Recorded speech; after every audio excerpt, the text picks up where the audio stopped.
Hi friends, good morning. ಎಲ್ಲರೂ ಹೇಗಿದ್ದೀರಾ? ಚೆನ್ನಾಗಿದ್ದೀರಾ ಅಂತ ಅಂದ್ಕೊತೀನಿ. ನಾನು ಅಷ್ಟೇ ನಿಮ್ಮಷ್ಟೇ ಚೆನ್ನಾಗಿದ್ದೀನಿ. ಇದು ನಂದು ಫ್ರೈಡೇ ಲಾಗ್ ಆಗಿರುತ್ತೆ.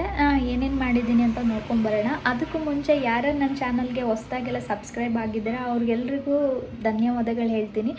ಹಾಗೆಯೇ ನನಗೀಗೇ ಸಪೋರ್ಟ್ ಮಾಡ್ತಾಯಿರಿ ಅಂತ ಕೇಳ್ಕೊಳ್ತಾ ಇದ್ದೀನಿ. ನಾನು ಇನ್ನೂ ಯಾವ್ಯಾವ ಥರ ವೀಡಿಯೋಸ್ ಮಾಡಬೇಕು ಅಂತಲೂ ನನಗೆ ಹೇಳಿ ನಾನು ಮಾಡ್ತಾಯಿದ್ದೀನಿ. ಸ್ವಲ್ಪ ಮನೆಯಲ್ಲಿ ಕೆಲಸ ಇರೋದ್ರಿಂದ ಪೂಜೆ ಎಲ್ಲ ನಾನು ಮಾಡಿಲ್ಲ. ಸಿಂಪಲ್ಲಾಗಿ ಹಾಗೆ ನಾನು ಏನೇನು ವರ್ಕ್ ಮಾಡಿದ್ದೀನಿ, ಯಾವ ಥರ ಟೈಮ್ ಸ್ಪೆಂಡ್ ಮಾಡಿದ್ದೀನಿ ಅಂತ ನಾನೊಂದು ಚಿಕ್ಕದಾಗಿ ಒಂದು ಲಾಗ್ ಮಾಡಿದ್ದೀನಿ. ಬನ್ನಿ ನೋಡ್ಕೊಂಬರೋಣ. ಗುರುವಾರ ನೈಟು ನಾನು ಆಚೆಗಡೆ ಎಲ್ಲ ಕ್ಲೀನ್ ಮಾಡ್ಕೊಂಡಿದ್ದೆ. ಲೈಟ್ ಆನ್ ಮಾಡ್ಕೊಂಡಿದ್ದೆ, ಆಫ್ ಮಾಡೋದನ್ನು ಮರ್ತೋಗ್ಬಿಟ್ಟೆ. ಆ ಲೈಟ್ ಬೆಳಕಿಗೆ ಮನೆ ಹತ್ರ ಇರೋ ಬರೋ ಚಿಟ್ಟೆಗಳು ಎಷ್ಟೆಷ್ಟು ವೆರೈಟೀಸ್ ಇದೆಯೋ ಅದೆಲ್ಲ ಒಂದು ಗೋಡೆ ಮೇಲೆ ಕೂತಿತ್ತು ನೋಡಿ. ಅದೊಂದು ಥರ ಇದೆ, ಇದೊಂದು ಥರ ಇದೆ. ಬೆಳಗ್ಗೆ ಎದ್ದ ತಕ್ಷಣ ಇವನ್ನೆಲ್ಲ ನೋಡಿಬಿಟ್ಟು ನನಗೆ ತುಂಬಾ ಖುಷಿ ಆಯಿತು. ಇಷ್ಟೊಂದೆಲ್ಲ ಬಟರ್ಫ್ಲೈ ಇದೆ. ನಾವು ಲಾಸ್ಟು ಬನ್ನರ್ಘಟ್ಟ ಪಾರ್ಕ್ ಹೋಗಿದ್ವಿ, ಅಲ್ಲಿ ನೋಡಿದ್ದು ಬಟರ್ಫ್ಲೈನ ನೋಡಿ. ಇದು ಎಷ್ಟು ಚಿಕ್ಕದಾಗಿದೆ. ಇದು ಡಾರ್ಕ್ ಕಲರ್ ಇದೆ, ಇದು ಗ್ರೀನ್ ಕಲರು, ಇದು ಎಷ್ಟು ಚಿಕ್ಕದಿದೆ ನೋಡಿ. ಇವನ್ನೆಲ್ಲ ಬೆಳಗ್ಗೆ ಎದ್ದ ತಕ್ಷಣ ನೋಡೋದ್ರಿಂದ ಮೈಂಡ್ಗೊಂಥರ ರಿಲೀಫ್ ಆಯಿತು. ಹಾಗೆ ನನ್ನ ಮಗಳೂ ಹಸ್ಬೆಂಡ್ಗೂ ಇಬ್ರಿಗೂ ಕರೆದ್ಬಿಟ್ಟು ತೋರಿಸ್ದೆ, ನೋಡಿ ಎಷ್ಟೊಂದು ಬಟರ್ಫ್ಲೈಗಳು ಕೂತ್ಕೊಂಡಿದೆ ಅಂತ. ಹಾಗೆ ಇಲ್ಲಿ ಮಳೆ ಬಂದಿರೋದ್ರಿಂದ ರೋಡೆಲ್ಲ ಸಖತ್ತಾಗಿ ಕಾಣಿಸ್ತಾ ಇತ್ತು, ಕ್ಲೀನಾಗಿತ್ತು. ಈ ಪಾರಿವಾಳಗಳು ಅಲ್ಲಿ ಏನು ಎರ್ಕೊಂಡು ತಿಂತಾ ಇದೆಯೋ ಗುಂಪಾಗಿತ್ತು, ಅದನ್ನು ನೋಡೋದಕ್ಕೆ ಇಷ್ಟ ಆಯಿತು. ರೋಡ್ ನೋಡಿನೂ ತುಂಬ ಖುಷಿ ಆಯಿತು, ಎಷ್ಟು ಕ್ಲೀನಾಗಿದೆ ಅಲ್ವಾ ಅಂದ್ಬಿಟ್ಟು. ಆ ಪಾರಿವಾಳಗಳನ್ನ ನೋಡಿಬಿಟ್ಟು ಒಂದು 5 ನಿಮಿಷ ಹಾಗೆ ನನ್ನ ಮೈ ಮರ್ತೋಗ್ಬಿಟ್ಟೆ. ತಿಂಡಿಗೆ ಅಂದ್ಬಿಟ್ಟು ದೋಸೆ ಮಾಡಿದ್ದೆ. ನನ್ನ ಮಗಳನ್ನೆಲ್ಲ ರೆಡಿ ಮಾಡಿಬಿಟ್ಟು ಅವಳಿಗೆ ದೋಸೆ ಹಾಕ್ಕೊಡ್ತಾಯಿದ್ದೆ ತಿನ್ನೋದಕ್ಕೆ ಅಂದ್ಬಿಟ್ಟು. ಅವಳನ್ನ ಸ್ಕೂಲಿಗೆ ರೆಡಿ ಮಾಡಿ ಕಳಿಸಿ ನಾವು ಹಸ್ಬೆಂಡು ನಾನು ಎಲ್ಲ ತಿಂಡಿ ತಿಂದ್ಕೊಂಡು ಅವರು ಕೆಲಸಕ್ಕೆ ರೆಡಿ ಆಗಿಬಿಟ್ಟು ಹೊರಟ್ರು. ಸರಿ, ನಾನು ಮನೆಯಲ್ಲಿ ಇನ್ನೇನು ಕೆಲಸ ಮಾಡೋದು, ಅವ್ರು ಮಾಡೋರಿಗೆಲ್ಲ ಹೆಲ್ಪ್ ಮಾಡಿಕೊಡ್ಬೇಕಾಗುತ್ತೆ ಅಂದ್ಬಿಟ್ಟು ನಾನು ಬೇಗ ಅವ್ರ ಜೊತೆನೇ ಹಸ್ಬೆಂಡು ನಾನು ಒಟ್ಟಿಗೆ ತಿಂಡಿ ತಿಂದ್ಬಿಟ್ಟು ಕೂತ್ಕೊಂಡೆ. ಒಂದು 10 ನಿಮಿಷ ರೆಸ್ಟ್ ಮಾಡಿದೆ. ಸರಿ, ಇನ್ನು ಪೂಜೆ ಎಲ್ಲ ಮಾಡಲ್ಲ ಅಲ್ಲ, ಹೂವುಗಳು ಏನೇನು ಬಿಟ್ಟಿದೆ ನೋಡೋಣ ಅಂತ ಹೋಗಿದ್ದೆ. ಹಾಗೆ ನೋಡ್ತಾ ಇದ್ದೆ, ಇದು ಸುಗಂಧರಾಜ ಹೂವು ಎಷ್ಟು ಚೆನ್ನಾಗಿ ಮಗ್ಬಿಟ್ಟಿದೆ. ಈ ಗಿಡ ಅಂತೂ ಮಳೆ ಬಂದರೆ ಚೆನ್ನಾಗಿ ಮೊಗ್ಗಾಗುತ್ತೆ. ಆ ಹೂವು ನೋಡೋದಕ್ಕೆ ಒಂಥರ ಖುಷಿ ಆಗುತ್ತೆ ನನಗೆ. ಹೀಗೆ ಗಿಡ ಮರಗಳನ್ನೆಲ್ಲ ಹಾಗೆ ಅಬ್ಸರ್ವ್ ಮಾಡ್ತಾ ಇದ್ದೆ. ನಾನು ಮಳೆ ಬಂದರೆ ನೆಕ್ಸ್ಟ್ ಡೇ ಹಾಗೇ ನೋಡಿ ಬಟರ್ಫ್ಲೈ, ಇದು ಯೆಲ್ಲೋ ಕಲರ್ದು. ಇದು ಆಮೇಲೆ ನೋಡಿದೆ ನಾನು, ಇದು ನೋಡಿ ಅಲ್ಲಿ ವೇಲಿತ್ತು, ಅದ್ರ ಮೇಲೆಲ್ಲ ಕುತ್ಕೊಂಡಿದೆ. ಎಷ್ಟು ಬಟರ್ಫ್ಲೈಗಳು ನೋಡಿ, ಎಷ್ಟು ವೆರೈಟೀಸ್ ಇದೆ. ನಾನು ಎಲ್ಲ ತೋರಿಸಿದ್ದೀನಿ ನಿಮಗೆ. ಏನಿಲ್ಲ ಅಂದರೂ ಇದರಲ್ಲಿ ಒಂದು 7-8 ಬಟರ್ಫ್ಲೈ ಇದೆ, 7-8 ಥರದ ಬಟರ್ಫ್ಲೈಗಳಿತ್ತು. ಇದು ಒಳಗಡೆ ಹೋಗ್ಬಿಟ್ಟಿತ್ತು. ಹಸ್ಬೆಂಡ್ಗೆ ಹೇಳ್ತಾ ಇದ್ದೆ, ನೋಡಿಬಿಟ್ಟು ಡೋರ್ ಹಾಕಿ, ಅದು ಸತ್ತೋಗ್ಬಿಡುತ್ತೆ ಇಲ್ಲ ಅಂದರೆ ಅಂದ್ಬಿಟ್ಟು. ಸರಿ ಅಂದ್ಬಿಟ್ಟು ವರ್ಕ್ ಮಾಡೋದಕ್ಕೆ ಸ್ಟಾರ್ಟ್ ಮಾಡಿದರು. ಇದು ಸದ್ಯಕ್ಕೆ ಇವಾಗ ಇಷ್ಟು ಮಾಡ್ಕೊಂಡಿದ್ದಾರೆ. ಬೆಳಗ್ಗೆಗೆ ಡೋರ್ನೆಲ್ಲ ಫಿಕ್ಸ್ ಮಾಡ್ಬೇಕನ್ಬಿಟ್ಟೆಲ್ಲ ರೆಡಿ ಮಾಡ್ಕೊಳ್ತಾ ಇದ್ರು. ಸರಿ ಅಂದ್ಬಿಟ್ಟು ನನಗೆ ಸ್ವಲ್ಪ ಕೆಲಸ ಹೇಳಿದರು, OTP ತೊಗೊಳ್ಳೋಣ ಅಂದ್ಬಿಟ್ಟು. ಇನ್ನು ಅಲ್ಲಿ ಕುತ್ಕೊಂಡು ತೊಗೊಳಕ್ಕಾಗಲ್ಲ ಅಂದ್ಬಿಟ್ಟು ನಾನು ಅಡುಗೆ ಮನೆಯಲ್ಲೇ ಕುತ್ಕೊಂಡು ಸ್ವಲ್ಪ OTPಗಳನ್ನ ತೊಗೊಂಡೆ. ಒಂದು 7-8 ಫೈಲ್ ಇತ್ತು ಅಷ್ಟೇ. ಕಸ್ಟಮರ್ಗಳೇನು ಈ ಸಲ ಇದು ಮಾಡಿಲ್ಲ, ಎಲ್ಲ ಬೇಗ OTP ಕೊಟ್ಟರು, ಬೇಗ ಮಾಡಿ ಮುಗಿಸ್ಕೊಂಡೆ. ಅದಾದಮೇಲೆ ಬೇರೆ ಕೆಲಸ ಇತ್ತು ನನಗೆ. ಕೆಲಸ ಹೇಳೋಗಿದ್ರು ಇವತ್ತು. ತಿಂಡಿ ಆದಮೇಲೆ OTP ತೊಗೊಳಕ್ಕೆ ಹೇಳಿದ್ರು. OTP ತೊಗೊಂಡಿದ್ದಾಯಿತು. ಅದೊಂದು 7-8 ಫೈಲ್ ಇತ್ತು. ಫೋಟೋ ಹಿಡಿದು ಅಪ್ಲೋಡ್ ಮಾಡೋಕ್ಕೆ ಹೇಳಿದರು. ಇದು ಸಿಸ್ಟಮೆಲ್ಲ ಬಿಚ್ಚಿಟ್ಟಿದ್ದೀನಿ ಅಲ್ಲ, ಅದಕ್ಕೆ ಆಗಲ್ಲ ಅಂದಿದ್ದಕ್ಕೆ ಸರಿ ಫೋಟೋ ಹಿಡ್ದು ಕಳಿಸು, ನಾನು ಮಾಡ್ಕೊತೀನಿ ಅಂದರು. ಇದು ಒಂದು 5-6 ಫೈಲ್ ಇತ್ತು, ಅದು ಫೋಟೋ ಹಿಡ್ದು ಕಳಿಸಿದ್ದೀನಿ. ಇನ್ನು ಇದಿಷ್ಟು ಫೈಲ್ಗಳು ಮಾಡಬೇಕು, ಅದೊಂದು ಪೆಂಡಿಂಗ್ ಇಟ್ಕೊಂಡಿದ್ದೀನಿ. ಫೈಲ್ಸ್ ಏನೋ ಇದೆ, ಟ್ಯಾಕ್ಸ್ ಸ್ವಲ್ಪ ಕಮ್ಮಿ ಇದೆ. ಇವಾಗ ಅದೆರಡು ಕಂಪ್ಲೀಟ್ ಮಾಡಿದ್ದೀನಿ. ಫೈಲ್ ಮಾಡಬೇಕು. ಕಾಲ್ ಮಾಡಿದೆ ಅವ್ರಿಗೆ, ಫೈಲು ಮತ್ತು ಟ್ಯಾಗು ತೊಗೊಂಬನ್ನಿ ಸಂಜೆ ಬರಬೇಕಾದ್ರೆ ಅಂತ ಹೇಳೋಕ್ಕೆ. ಫೋನ್ ತೆಗ್ದಿಲ್ಲ. ಇದು ನನ್ನ ಇವತ್ತಿನ ಕೆಲಸ. ಈಗ ಊಟಕ್ಕೆ ಹೋಗಬೇಕು, ಮತ್ತು ನೆಕ್ಸ್ಟ್ ಸಿಗ್ತೀನಿ.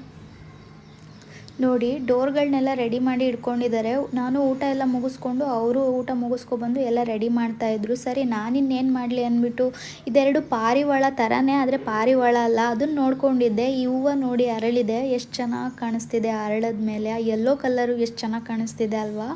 ನನಗೆ ಈ ಥರ ಹೂವುಗಳನ್ನ ಗಿಡದಲ್ಲಿ ನೋಡೋದಕ್ಕೆ ತುಂಬಾ ಖುಷಿ ಆಗುತ್ತೆ. ಹಾಗೆ ಇದು ಎಷ್ಟು ಥರ ಗಿಡಗಳಿದೆ ಅಂತ ನಾನು ತೋರಿಸ್ತೀನಿ ನೋಡಿ. ಇದು ಆರೆಂಜ್ ಕಲರ್ ಇದೆ. ನಾನು ಲಾಸ್ಟ್ ಸಲ ಊರಿಗೆ ಹೋದಾಗ ಊರಿಂದ ತೊಗೊಬಂದಿರೋದು ಅದು ಪಾಟು. ಇದೂ ಅಷ್ಟೇ ಊರಿಂದ ತಂದಿದ್ದು. ಇದು ಕೆಳಗಡೆ ಇತ್ತು, ಪಾಟಲ್ಲಿ ಹಾಕಿದೆ. ಇದೂ ಅಷ್ಟೇ ಪಿಂಕ್ ಕಲರು ಮತ್ತು ಇದು ರೆಡ್ ಕಲರು. ನನಗೆ ಮೆರೂನ್ ಕಲರ್ ಅಂದರೆ ತುಂಬ ಇಷ್ಟ. ಅದನ್ನು ಒಂದನ್ನು ಹಾಕ್ಕೊಬೇಕು, ಒಂದು ದೊಡ್ಡ ಪಾಟಿಗೆ ಎಲ್ಲ ಒಂದೇ ಕಡೆ ಹಾಕ್ಕೊಬೇಕು. ಸರಿ ಅಂದ್ಬಿಟ್ಟು ಅಲ್ಲೊಂದು ನಾಯಿ ಬರೀ ಬಂದಿತ್ತು, ಅದನ್ನು ಮಾತಾಡಿಸ್ತಾ ಇದ್ದೆ. ನಾನು ಸೆಕೆಂಡ್ ಫ್ಲೋರಿಂದ ಕರಿತಾ ಇದ್ದೀನಿ, ಅದಕ್ಕೆ ಎಲ್ಲಿ ಕರಿತಿದ್ದಾರೆ ಅಂತ ಗೊತ್ತೇ ಆಗಿಲ್ಲ, ಕನ್ಫ್ಯೂಸ್ ಆಯಿತು. ಅಂತೂ ಅದು ನನ್ನ ಕಡೆಗೆ ನೋಡಲೇ ಇಲ್ಲ, ನಮ್ಮ ಮನೆ ಕಡೆ ಗೇಟ್ ಕಡೆ ಹೋಯ್ತು. ಅಲ್ಲಿ ನಮ್ಮ ಮಾವ ಬಿಸ್ಕೆಟ್ ಹಾಕ್ತಾರೆ ಅಂದ್ಕೊಂಡು ಅಲ್ಲಿ ಹೋಯ್ತು.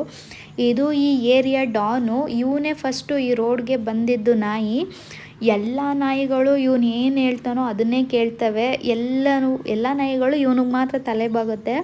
ಬಾಲ ಒಂದು ನೆಟ್ಟಗಿದ್ದಿದ್ರೆ ಇನ್ನೂ ಆಡಿರೋನವನು. ಬಾಲ ಒಂದು ಸೊಟ್ಟ ಇದೆ, ಅಷ್ಟಿದ್ದೆ ಅಷ್ಟು ಡಾನ್ ಥರ ಆಡ್ತಾನೆ. ಡಾನ್ ಅವನು. ಕರೆದೆ, ಸರಿ ಅಲ್ಲಿ ಅಪಾರ್ಟ್ಮೆಂಟಲ್ಲಿ ಒಬ್ಬರು ಆಂಟಿ ಹಾಲಾಕ್ತಾರೆ, ಅವ್ರು ಕರೆದ್ರು ಅಂದ್ಬಿಟ್ಟು ಓಡೋಗ್ಬಿಟ್ಟ. ಇದು ಪಿಂಕ್ ಕಲರ್ದು ಗಿಡ. ಇದೂ ನನಗೆ ತುಂಬ ಇಷ್ಟ. ನಮ್ಮ ಅತ್ತೆ ರೀಪಾಟ್ ಮಾಡಿದ್ರು, ಹಂಗಾಗಿ ಬರೀ 2 ಪಾಟಿಗೆ ಮಾತ್ರ ಹಾಕಿದ್ದಾರೆ. ಇದು ತುಳಸಿ ಬರೀ ಮುಟ್ಟಿದ್ರೆ ಸಾಕು ತುಂಬಾ ಸ್ಮೆಲ್ ಬರುತ್ತೆ. ಹಾಗೆ ಕೆಳಗಡೆ ಹೋದೆ, ಸ್ಟ್ರಾಬೆರಿ ಗಿಡ ತುಂಬ ಉದ್ದ ಬೆಳೆದ್ಬಿಟ್ಟಿತ್ತು. ಇನ್ನು ಕಾಲಲ್ಲಿ ತುಳಿದ್ರೆ ಹೋಗ್ಬಿಡುತ್ತೆ ಅಂದ್ಬಿಟ್ಟು ನಾನು ಹಾಗೆ ಅಲ್ಲೇ ದಾಸವಾಳ ಗಿಡದೊಳಗಡೆ ಹಾಕ್ಬಿಟ್ಟೆ ಅದನ್ನು ಆ ಕಡೆಗೆ. ಇಲ್ಲಿ ವೈಟಿ ಇದ್ದ, ಇವನ್ನ ಸ್ವಲ್ಪ ಮಾತಾಡ್ಸೋಣ ಅಂತ ಮಾತಾಡಿಸ್ತಾ ಇದ್ದೆ. ನಾನು ಹಂಗೆ ಫ್ರೀ ಇದ್ದರೆ ಸ್ವಲ್ಪ ನಾಯಿಗಳನ್ನ ಮಾತಾಡಿಸ್ಕೊಂಡು ಅದ್ರ ಜೊತೆ ಟೈಮ್ ಸ್ಪೆಂಡ್ ಮಾಡ್ಕೊಂಡಿರ್ತೀನಿ. ಇವನು ಕುಂಟ ಮಲ್ಕೊಂಡಿರ್ತಾನೆ. ಜಾಸ್ತಿ ನಾಯಿಗಳು ಬಗ್ಳಿದ್ರೆ ಎದ್ದು ಓಡೋಗ್ಬಿಡ್ತಾನೆ ಬಗ್ಳೋದಕ್ಕೆ. ಇನ್ನು ಅಲ್ಲಿ ಪಕ್ಕದಲ್ಲಿ ರೋಸ್ ಬಿಟ್ಟಿತ್ತು. ನನಗೆ ಗಿಡದಲ್ಲಿದ್ರೇ ಇಷ್ಟ, ಹಾಗೆ ನೋಡಿ ಖುಷಿ ಪಡ್ತೀನಿ. ಅಲ್ಲೇ ಬಿಟ್ಬಿಟ್ಟು ಬಂದೆ, ನಾನು ಕಿತ್ಕೊಂಡಿಲ್ಲ. ಮತ್ತು ಬದನೆಕಾಯಿ ಬಿಟ್ಟಿತ್ತು ಗಿಡದಲ್ಲಿ, ಏನಿಲ್ಲ ಒಂದು 4ರಿಂದ 5 ಬಿಟ್ಟಿತ್ತು. ಒಂದು 2 ಡೇಸ್ ಆದಮೇಲೆ ಕಿತ್ಕೊಂಡ್ರೆ ಕಡಕ್ ರೊಟ್ಟಿ ಇದೆ ಅಲ್ಲ, ಅದಕ್ಕೆ ಪಲ್ಯ ಮಾಡಿಕೊಂಡ್ರೆ ಡ್ರೈ ಪಲ್ಯ ಸೂಪರಾಗಿರುತ್ತೆ ಅಂದ್ಕೊಂಡು ಬಂದುಬಿಟ್ಟೆ ಈ ಕಡೆ. ವುಡ್ ವರ್ಕ್ ಮಾಡ್ತಾ ಇರೋದ್ರಿಂದ ಅತ್ತೆ ಹೂವನ್ನ ಎತ್ಕೊಳ್ತಾ ಇಲ್ಲ, ಹಂಗಾಗಿ ಗಿಡದಲ್ಲೇ ಇತ್ತು. ನೋಡಿ ಎಷ್ಟು ಚೆನ್ನಾಗಿ ಕಾಣಿಸ್ತಿದೆ ಅಲ್ಲ. ಗಿಡದಲ್ಲಿದ್ದರೆ ಹೂಗಳಿಗೆ ಆಯಸ್ ಜಾಸ್ತಿ ಇರುತ್ತೆ, ಹಂಗಾಗಿ ನಾನು ಗಿಡದಲ್ಲಿರೋದಕ್ಕೆ ಇಷ್ಟಪಡ್ತೀನಿ. ಇದು ಕೆಳಗೆ ಬಿದ್ದಿದೆ ಮಳೆಗೆ, ಎಷ್ಟು ಪುಟ್ಟದಾಗಿದೆ ನೋಡಿ.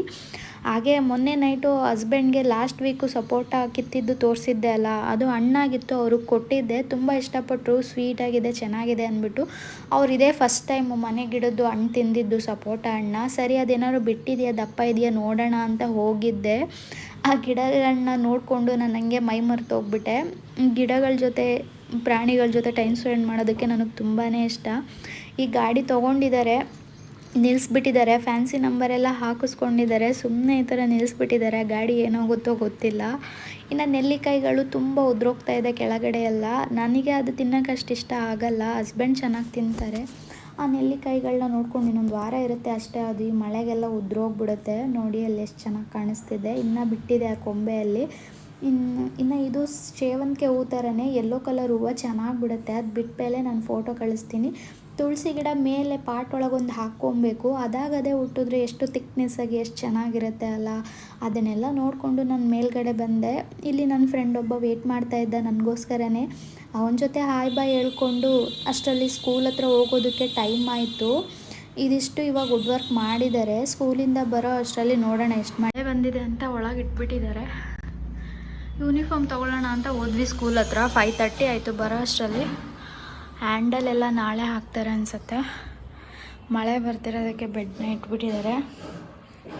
ನನ್ನ ಬೆಡ್ನ ಹಿಂಗೆ ಇಟ್ಕೊಂಡ್ರೆ ಅಲ್ಲಿ ಡ್ರೆಸ್ಸಿಂಗ್ ಟೇಬಲ್ ಇಟ್ಕೊಳ್ಳೋಕೆ ಸರಿ ಹೋಗುತ್ತೆ.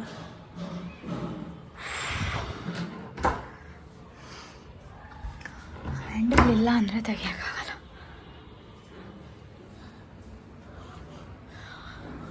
ಓಕೆ ಇನ್ನು ನಾನು ನೋಡ್ಕೊಂಡು ನಿಂತಿದ್ದೆ ಅಷ್ಟರಲ್ಲಿ ನನ್ನ ಮಗಳು ಬಂದಳು ಕೆಳಗಡೆಯಿಂದ. ಯೂನಿಫಾರ್ಮ್ ಕೊಡಿಸಿದ್ದೆ ಅಲ್ಲ ಹಾಕಿ ನೋಡೋದಕ್ಕೆ ಅಂತ ಬಂದಳು. ಕೆಳಗಡೆ ಮನೆಯಲ್ಲಿ ಕೆಲಸ ಮಾಡ್ತಿದ್ದಾರೆ ಅಂದ್ಬಿಟ್ಟು ಇಲ್ಲಿ ಯಾರಿಲ್ಲ ಹಾಕ್ಬಿಟ್ಟು ನೋಡ್ಕೊತೀನಿ ಅಂತ ಬಂದಳು. ಯೂನಿಫಾರ್ಮು ಸೈಜ್ ಎಲ್ಲ ಕರೆಕ್ಟಾಗೇ ಇದೆ, ಬಟ್ ಶರ್ಟ್ ಒಂಚೂರು ದೊಡ್ಡದಾಗುತ್ತೆ ಅವಳಿಗೆ. ನಾನು ಹಳೇದನ್ನೇ ಆಲ್ಟ್ರೇಷನ್ ಮಾಡಿಸ್ಕೊಡ್ತೀನಿ ಅಂದೆ, ಕೇಳಬೇಕಲ್ಲ ಅವಳು. ಅದಕ್ಕೆ ಒಂದು ಜೊತೆ ಸಾಕು ಅಂದ್ಬಿಟ್ಟು ಇನ್ನೊಂದು 2 ಜೊತೆನೂ ತೊಗೊಂಡೋಗಿ ಹಳೇದು, ಅದು ಹೋದ ವರ್ಷನೇ ಕೊಡಿಸಿರೋದು ಅಷ್ಟೇ, ತುಂಬ ಹಳೇದೇನಲ್ಲ. ನಮ್ಮ ಆಂಟಿ ಹತ್ರ ಹೋಗ್ಬಿಟ್ಟು ಆಲ್ಟ್ರೇಷನ್ ಮಾಡಿಸಿ ಕೊಡಿಸ್ತೀನಿ ಅವಳಿಗೆ. ಸರಿ ಹಾಗೆ ಅಲ್ಲಿ ಪಾಟಲ್ಲಿ ಗುಲಾಬಿ ಗಿಡನ ಕಟಾವು ಮಾಡಿದೆ ನಾನು. ಹಾಗೆ ಅದರಲ್ಲಿ ಇದ್ದಿದ್ದ ಕೊನೆಗಳನ್ನ, ಇದು ಮಣ್ಣು ಎಲ್ಲ ಚೆನ್ನಾಗಿದೆ, ನಾನು ವೇಸ್ಟೆಲ್ಲ ಹಾಕಿಬಿಟ್ಟು ಚೆನ್ನಾಗಿ ಮಾಡಿ ಇಟ್ಕೊಂಡಿದ್ದೀನಿ. ನೋಡೋಣ ಬಂದರೆ ಬರಲಿ ಅಂದ್ಬಿಟ್ಟು ಇದರಲ್ಲಿ ಸ್ವಲ್ಪ ಹಾಕ್ತಾಯಿದ್ದೀನಿ. ಅಲ್ಲಿ ಕಿತ್ಕೊಂಡಿದ್ದು ಗುಲಾಬಿ ಗಿಡಗಳೆಲ್ಲ. ನನಗೆ ಗುಲಾಬಿ ಗಿಡಗಳಂದರೆ ತುಂಬ ಇಷ್ಟ. ಅದರಲ್ಲಿ ಹೂ ಬಿಡೋದನ್ನ ನೋಡೋಕ್ಕೆ ಇನ್ನೂ ತುಂಬ ಖುಷಿ. ಹೂಗಳನ್ನ ನೋಡ್ತಾ ನಾನು ಹಂಗೆ ಮೈ ಮರೆತು ಹೋಗ್ಬಿಡ್ತೀನಿ. ಆ ಸ್ಮೆಲ್ಗಳು ತುಂಬ ಇಷ್ಟ ರೋಸ್ಗಳದೆಲ್ಲ. ಅದೇನು ನಾನು ಪಾಟಲ್ಲಿ ಹಾಕಿದ್ರೆ ಅಷ್ಟು ಚೆನ್ನಾಗಿ ಬರಲ್ಲ, ನೆಲಕ್ಕೆ ಹಾಕಿದ್ರೇ ಚೆನ್ನಾಗಿರುತ್ತೆ. ಬಟ್ ಏನು ಮಾಡೋಣ, ನೆಲಕ್ಕೆ ಹಾಕೋದಕ್ಕೆ ಅಷ್ಟು ಮನೆ ಹತ್ರನೂ ಮಣ್ಣು ಅಷ್ಟು ಚೆನ್ನಾಗಿಲ್ಲ. ಸರಿ ಬಂದರೆ ಬರಲಿ, ಬಿಟ್ಟರೆ ಬಿಡಲಿ ನೋಡೋಣ ಅಂದ್ಬಿಟ್ಟು ತುಂಬ ಆಸೆ ಹಿಡ್ಕೊಂಡು ಹಾಕಿದ್ರೂ ಬರಲ್ಲ. ಅದಕ್ಕೆ ಏನೋ ಬಂದರೆ ಬರಲಿ, ಹೋದರೆ ಹೋಗಲಿ ಅಂದ್ಬಿಟ್ಟು ಬಿಟ್ಬಿಟ್ಟೆ. ಸರಿ ಇನ್ನು ವುಡ್ ವರ್ಕ್ ಮಾಡಿದ್ದೆಲ್ಲ ಧೂಳಿತ್ತಲ್ಲ, ಅದು ಅವರು ಗುಡ್ಸೋಗ್ತಾರೆ, ಬಟ್ ಅವ್ರು ಅಷ್ಟು ಚೆನ್ನಾಗಿ ಗುಡ್ಸಿರಲ್ಲ ಅಲ್ಲ. ಇನ್ನು ಮಳೆ ಬೇರೆ ಹನಿ ಹನಿ ಆಗ್ತಾಯಿತ್ತು. ಅದನ್ನೆಲ್ಲ ಕ್ಲೀನಾಗಿ ಕಸ ಗುಡಿಸ್ಕೊಂಡು ನಾನು ಸ್ನಾನಕ್ಕೆ ಹೋದೆ, ಧೂಳೆಲ್ಲ ಆಗಿರುತ್ತೆ ಅಂದ್ಬಿಟ್ಟು. ಇನ್ನು ನೈಟ್ ನಾನು ರಾತ್ರಿ ಊಟಕ್ಕೆ ಒಂದು ದಾಳಿಂಬೆ ಹಣ್ಣು ಸುಲಿದಿಟ್ಟಿದ್ದೀನಿ. ಇನ್ನು ರಸಮ್ ಮಾಡಿದ್ದೀನಿ. ನಾನು ಇಲ್ಲಿವರೆಗೂ ಮಾಡಿದ್ದೆ. ನಾನು ಮಾಡೋ ರಸಮ್ ಅಂದರೆ ನನ್ನ ಮಗಳಿಗೆ ತುಂಬ ಇಷ್ಟ, ಅರ್ಧ ಅವಳೇ ಖಾಲಿ ಮಾಡಿಬಿಡ್ತಾಳೆ. ಇನ್ನು ಇದು ಬಾಳೆಕಾಯಿ ಮತ್ತು ಆಲೂಗಡ್ಡೆ ಒಂದೊಂದು ಹಾಕಿ ನಮ್ಮಿಬ್ಬರಿಗೆ ಸಿಂಪಲ್ಲಾಗಿ ರಸಮ್ಗೆ ನಂಚ್ಕೊಳ್ಳೋದಕ್ಕೆ ಅಂತ ಮಾಡಿದ್ದೀನಿ. ಅನ್ನ, ರಸಮ್ಮು, ಪಲ್ಯ ಮತ್ತು ದಾಳಿಂಬೆ ಹಣ್ಣು. ಇದಿಷ್ಟು ನಮ್ದು ಇವತ್ತಿನ ನೈಟ್ ಊಟ. ಹೇಗಿದೆ? ಇದು ನಾನು ಇವತ್ತಿನ ವ್ಲಾಗ್ ಫ್ರೆಂಡ್ಸ್. ಇಷ್ಟ ಆದರೆ ಲೈಕ್ ಮಾಡಿ, ಕಮೆಂಟ್ ಮಾಡಿ, ಶೇರ್ ಮಾಡಿ, ನಿಮ್ಮ ಫ್ರೆಂಡ್ಸ್ಗಳಿಗೂ ಶೇರ್ ಮಾಡ್ಕೊಳ್ಳಿ. ನಾನೇನು ತಪ್ಪು ಮಾಡ್ತೀನಿ ಅನ್ನೋದನ್ನು ನನಗೆ ಕಮೆಂಟ್ ಮಾಡಿ ಹೇಳಿ ಅಂತ ನನ್ನ ವ್ಲಾಗ್ನ ಇಲ್ಲಿಗೆ ಎಂಡ್ ಮಾಡ್ತಾ ಇದ್ದೀನಿ. ಓಕೆ ಗೈಸ್, ಬಾಯ್, ಟೇಕ್ ಕೇರ್, ಗುಡ್ ನೈಟ್. ಇದು ಫೈನಲ್ ಫಿನಿಶಿಂಗ್. ಇನ್ನು ಹ್ಯಾಂಡಲ್ನ ಫಿಕ್ಸ್ ಮಾಡಬೇಕು, ನೋಡೋಣ ಆಮೇಲೆ.